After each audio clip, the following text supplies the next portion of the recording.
창세기 15장 1절 보시겠습니다. 이후에 여호와의 말씀이 환상 중에 아브라함에게 임하여 이르시되 아브라함아 두려워하지 말라.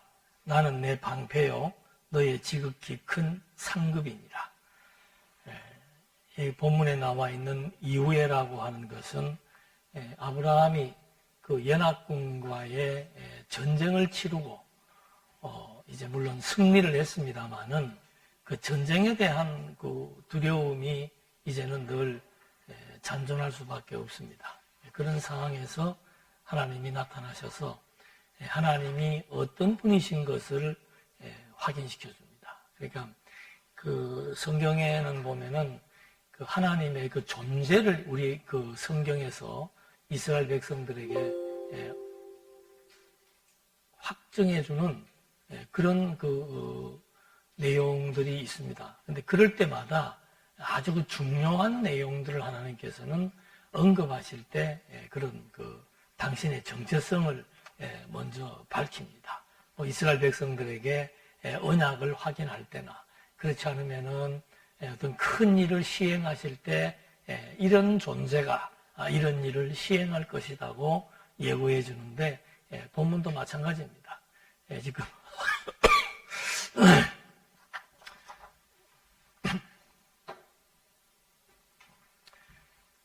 창세기 12장의 1절과 3절 말씀은 아주 중요한 내용입니다.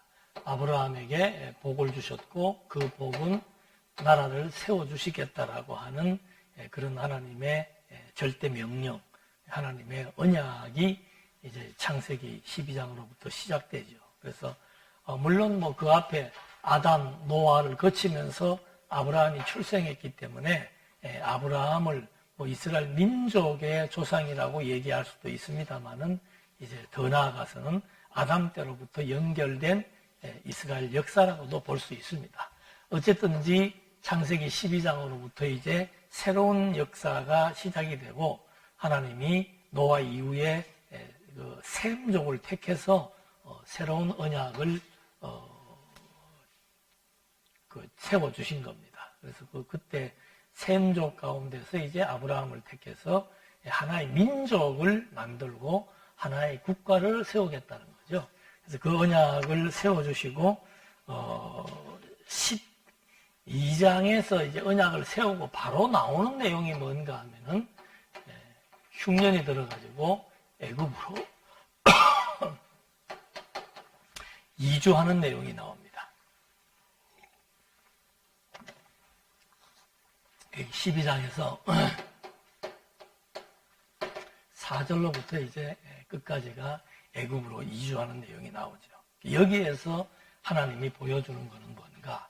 그러니까 하나님이 12장 1절로 3절에서 언약을 세워주고 그 다음부터 나오는 내용들은 전부 이 세워주신 언약에 대한 신빙성, 하나님이 세운 언약은 반드시 이루어진다. 그걸 이제 확인시켜주는 하나의 증거의 역사예요.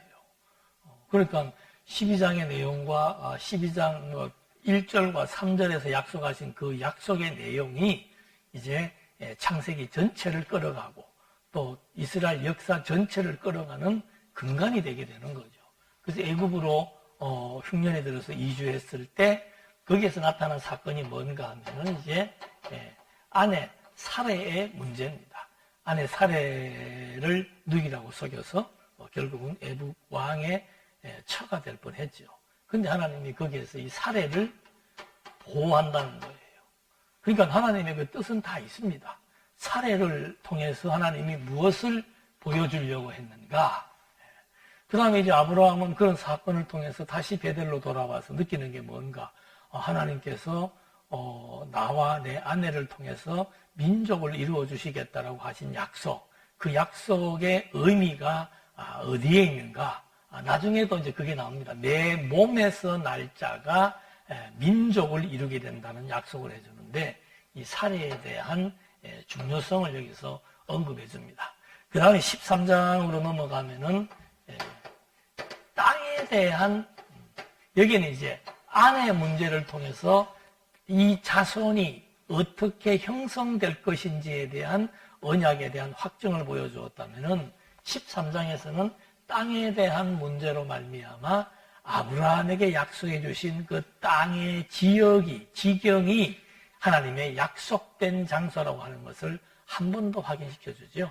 그래서 결국은 롯은 악한 땅인 소돔과 고모라를 선택하게 되고, 가나안은 하나님이 이미 약속해 주신 그 지역인데 그 땅을 선택하게 했다. 그 다음에 14장으로 돌아와서는 전쟁이 벌어집니다. 이 전쟁의 의미가 뭔가 이제 앞으로 계속 전개될 겁니다만은, 애국으로 이주해가지고는 그 살해에 대한 중요성을 여기서 한 번 더 보여주었다. 두 번째는 땅에 대한 선택권을 양보했지만 하나님이 아브라함에게 주시고자 했던 그 약속의 땅을 아브라함은 그대로 차지하게 된다. 그 다음에 세 번째 주어지는 것은 뭔가 하면은 전쟁이 일어났습니다. 바로 그 좋은 땅을 롯이 볼 때의 좋은 땅이었던 그 지역에서 전쟁이 발발하게 되고, 결국은 거기에 피해자가 롯이 피해를 입으니까 아브라함이 그 조카를 구출하기 위한 전쟁을 하게 됩니다. 그 전쟁을 통해서 이제 누가 등장을 하는가 하면은 멜기세덱이 등장을 합니다. 전쟁에서 승리를 한 거예요. 전쟁의 승리에 대한 의미와 멜기세덱 등장에 대한 의미, 이 두 가지가 다 주어지는 겁니다. 전쟁에 승리했다라고 하는 것은 땅에 대한 확보를 의미합니다. 그 다음에 이 멜기세덱은 하나님의 제사장이다 그랬습니다. 그러니까 하나님의 제사장인 멜기세덱이 나와서 아브라함에게 복을 비는 겁니다. 자, 지금 이 복이라고 하는 것은 하나님께서 아브라함에게 약속하신 약속의 핵심적인 내용입니다. 너는 복의 근원이 된다. 이스라엘 민족의 뿌리가 된다. 이스라엘 국가의 초석이 된다. 그 약속이에요. 그런데 하나님의 제사장인 멜기세덱이 등장해가지고 하나님이 아브라함에게 약속했던 그 복을 다시 한 번 더 하나님 앞에 빈다라고 하는 것은, 아브라함이 그 복을 비는 장면을 아브라함이 보았을 때, 진짜로 나는 누구이다. 복의 근원이 확실하구나. 그러니까 이 모종의 사건들이 그냥 주어지는 것이 아니죠. 정말 씨가 내 몸에서 날짜에 의한 씨에 대한 번성에 대한 확증을 주고, 땅에 대한 확증을 주고, 전쟁을 통해서 아브라함이 땅을 확보해 나간과 동시에 아브라함이 정말 복의 근원이라고 하는 하나님의 제사장의 등장을 통해서 하나님은 이때부터 이제 신정 정치를 시작하신다고 그랬지요. 그래서 하나님의 제사장, 하나님을 대신해서 보내신 제사장에 의해서 복을 비는 이제 그런 역사가 나타났습니다. 그 다음에 이제 오늘 할 것이 15장 16장인데, 이게 지금 이제 이 언약을 하나님께서 땅에 대한 언약을 성취해 나가는 과정입니다. 15장의 내용을 보니까 다시 한 번 더 재언약을 하는 겁니다. 자, 전쟁을 치르고 이 전쟁을 경험하면서 아브라함이 조금 두려움에 떨 수도 있죠. 이거 한번 우리가 이렇게 한번 이겼지만 언제 또 바벨론 쪽에 있는 막강한 세력들이 우리를 침공할 수 있다라고 하는 두려움을 가질 수 있단 말입니다. 그런데 하나님이 그때 나타나가지고 두려워하지 말라. 왜 두려워하지 말라고 그랬는가? 나는 너의 방패다. 방패라고 하는 것은 보호한다, 호위한다, 그런 얘기입니다. 쉽게 얘기하면은 네가 어떤 전쟁을 치르든지 간에 내가 너를 보호하고 너를 승리하게 할 것이다.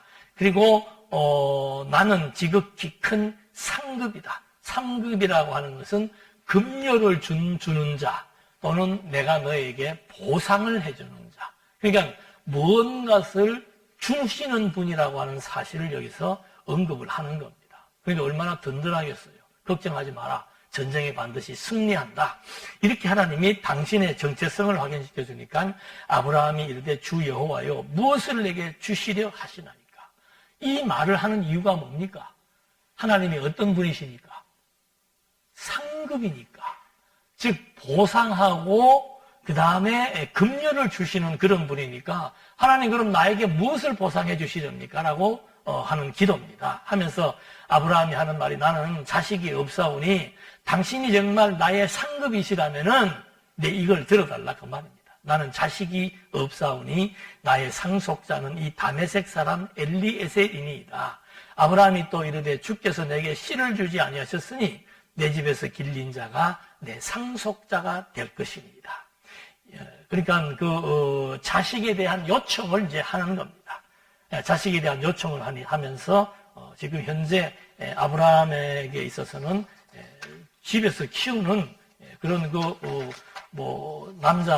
남자아이밖에 없다는 말을 합니다. 그렇게 하니까 여호와의 말씀이 그에게 임하여 이르시되 그 사람이 내 상속자가 아니라 내 몸에서 날 자가 내 상속자가 되리라. 여기 이제 분명하게 자손에 대한 언약을 해줄 때 내 몸에서 날 자. 아무 데서나 이렇게 이 말은 이제 다시 말하면은 아브라함은 양자를 들여서 상속하겠다는 말을 한 겁니다. 현재 상황이 자식이 없으니까. 그러니까 하나님께서는 아니다. 친자 상속을 해주겠다. 확실하게 여기에서 규정을 해줍니다. 내 몸에서 날 자. 그러면서 이 그를 이끌고 밖으로 나가 이르시되 하늘을 우러러 뭇별을 셀 수 있나 보라. 또 그에게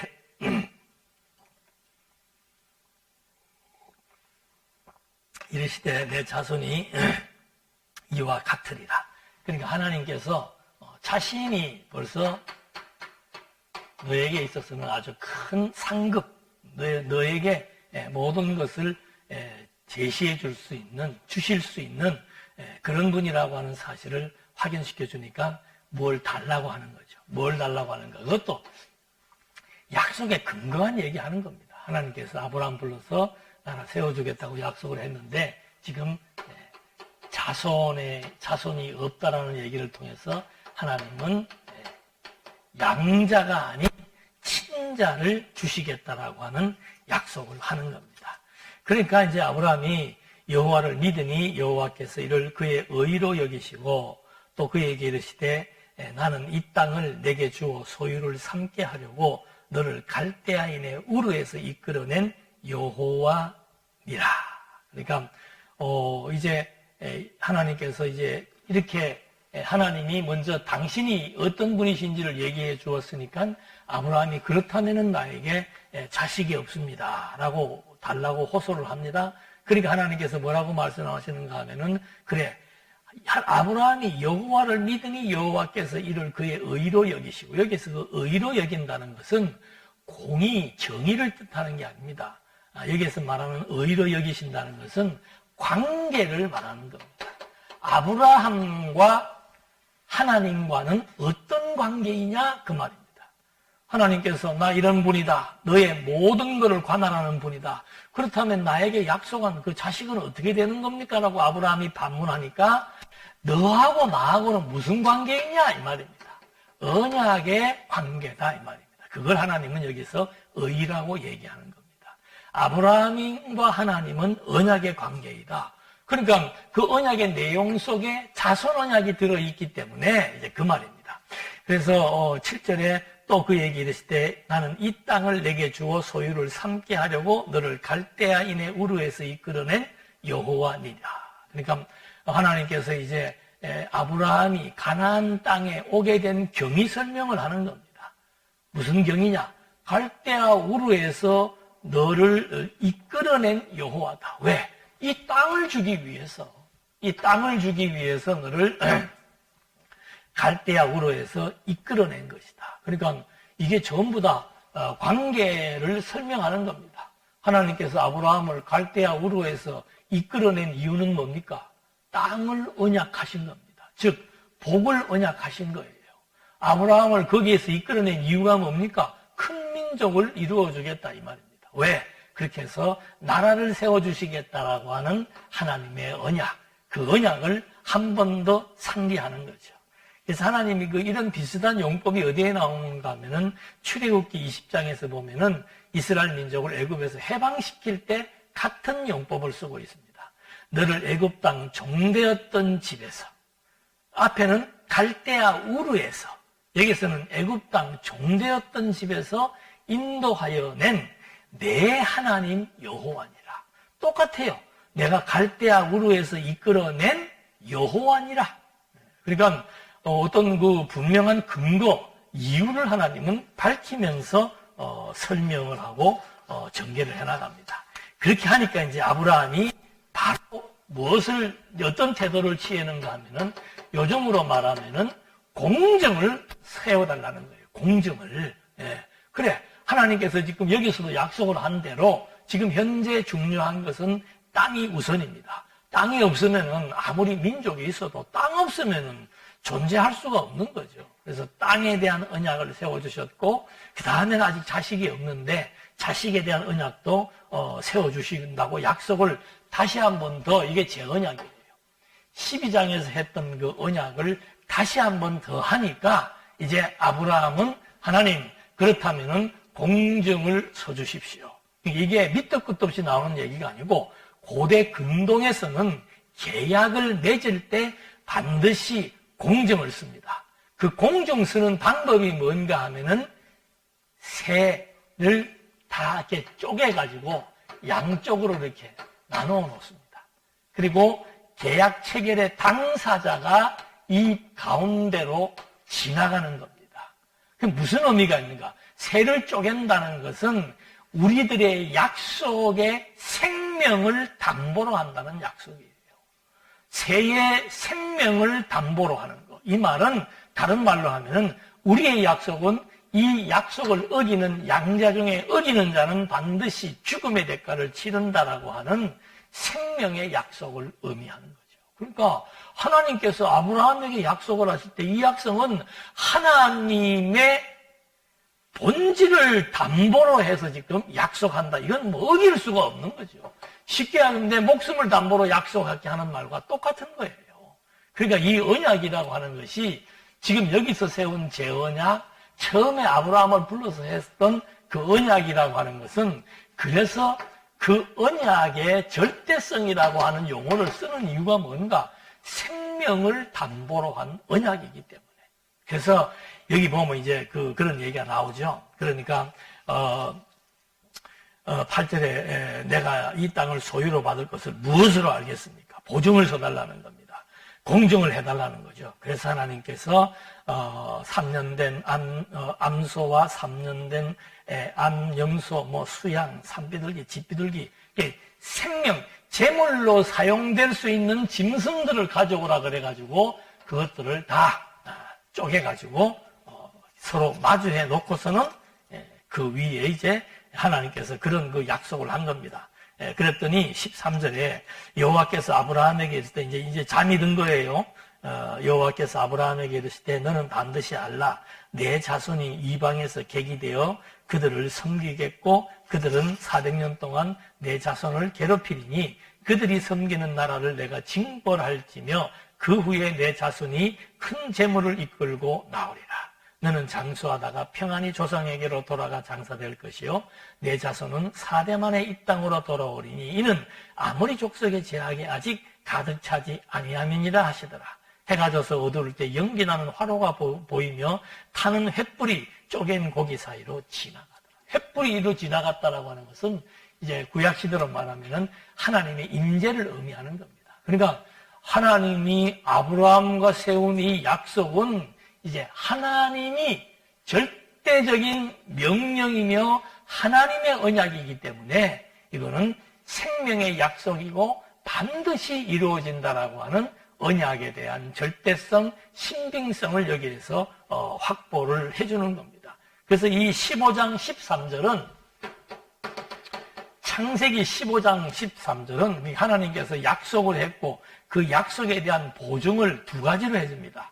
현장에서 확인할 수 있는 그런 생명의 약속을 체결해주고 그 다음에 역사적으로 기간을 정해주지요. 400년 동안 노예 생활을 한다라고 하는 기간을 정해주시면서 반드시 그 기간이 지나게 되면은 하나님이 해방시켜 주시겠다라고 하는 이 약속을 하시는 거예요. 그러니까 이 약속의 성격은 생명의 약속이다. 두 번째는 뭔가 이런 400년의 기간이 차면은 반드시 해방되는 약속이다. 그래서 그 출애굽기에 보면은 이스라엘 민족이 해방이 될 때도 그냥 해방된다고 얘기하지 않습니다. 출애굽기 12장 40절과 42절에 보면은 이스라엘 자손이 애굽에 거주한 지 430년이라. 430년이 끝나는 그날에 여호와의 군대가 다 애굽 땅에서 나왔은즉, 자, 여기는 400년이라고 했는데 430년은 뭔가 요셉이 가서 이주했던 것부터 계산을 하면은 430년이 되는 거고, 하나님은 하여튼 이스라엘 민족이, 가족이 이주한 것으로 치면은 400년이죠. 야곱이 70명을 이끌고 이주해서 400년 기간이 차는 그 기간이 되었을 때 이스라엘 민족을 애굽에서 해방시킨다라고 하는 거. 이것이 이제 하나님께서 다시 언약을 세우시는 의미에 대한 설명들을 하고 있는 겁니다. 그래서 하나님께서 그 언약에 대한 증거를 이렇게 분명하게 확인시켜 주시고, 그 다음에 18절 그날에 여호와께서 아브라함과 더불어 언약을 세워 이르시되 내가 이 땅을 애굽 강에서부터 그 큰 유브라데까지 내 자손에게 주노니 쭉 하면서 그 족속의 이름들이 소개가 되고 있는 겁니다. 그래서 이 지경은 이제 언제 이루어지는가 하면은 역대하 9장 26절에 보면은 솔로몬이 유브라데 강에서부터 블레셋 땅과 애굽 지경까지의 모든 왕을 다스렸으며, 그러니까 아브라함에게 약속했던 이 경계가 솔로몬 때 가가지고 이제 완전히 가장 큰 땅으로 확장되어져서 이루어지는 역사가 나타나게 되는 겁니다. 그러니까 하나님께서 이렇게 여기에 세웠던 언약을 다시 한 번 더 언약을 세워주고 그 언약에 대한 공증, 언약에 대한 보증을 하나님이 스시대, 고대 금동에서 세워졌던 그런 역사적인 방법 관습대로 살아있는 짐승들의 생명을 두 개로 쪼내어서 나누어 놓고, 그래서 이거는 생명의 약속이다.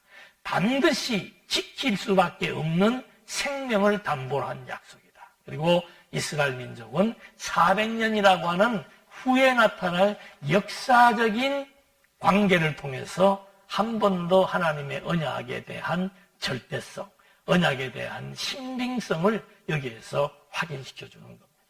그래서 이 성경에 나와 있는 그 언약이라는 의미는 정말로 중요한 의미가 있는 거죠. 그래서 예수님께서 하나님이 이 언약을 실체적으로 이루실 때 둘째 아담 그리스도의 생명을 통한 언약을 이루시는 거예요. 예수님이 왜 십자가에 죽으시고 부활하셔야 되는가? 그거는 아브라함과 세우신 생명의 언약을 이제는 당신의 아들의 생명이는 짐승을 가지고 생명 언약을 세웠다면은 둘째 아담 그리스도, 하나님의 아들 그리스도를 통해서는 그 아들의 생명을 담보로 해서 하나님의 언약을 세워나가시는, 그래서 그리스도의 죽음과 부활을 통해서 그의 생명의 대가로 자기 백성들도 새 생명을 얻고 하나님의 나라인 교회가 세워지는 그 하나님의 이 언약의 절대적인 언약이 둘째 아담을 통해서 성취되었다는 거. 그러니까 우리가 하나님의 백성이 된 것은 그냥 예수를 믿었다 이런 단편적인 얘기가 아니에요. 이미 창세 전부터 하나님께서 그리스도의 생명을 담보로 우리를 당신의 아들들이 되도록 하시겠다라고 했던 하나님의 언약, 그걸 신령한 복이라고 얘기한 거죠. 하늘에 속한 신령한 복을 세우시되 당신의 아들 그리스도의 생명을 담보로 우리도 당신의 아들들이 되게 하시겠다라고 하는 하나님의 약속의 성취의 사건이 구약시대를 통해서 쭉 그대로 이루어진 역사, 이제는 그리스도를 통해서 실체적으로 이루어진 역사. 이것이 우리의 정체성을 확인시켜 주는 겁니다. 내가 누구인가? 내가 누구? 여러분 이제 모든 철학이나 모든 학문의 출발점, 인간학에 대한 출발점은 내가 누구인가로부터 하는 질문으로 시작하는 거예요. 내가 누구인가? 왜 내가 하나님 앞에서 가치로운 존재인가? 이 역사가 오늘 우리는 하나님께서 아브라함과 세우신 재언약의 도중의 역사 과정을 통해서도 다시 한 번 더 나라고 하는 존재가 하나님 앞에서 정말로 핏값으로 세워 사신 하나님의 자녀라고 하는 사실 앞에 우리는 또 한 번 하나님의 아들로서 백성으로서 교회로서의 자긍심, 자존감을 가질 수 있는 의미 있는 사건임을 또 한 번 확인해 본 겁니다.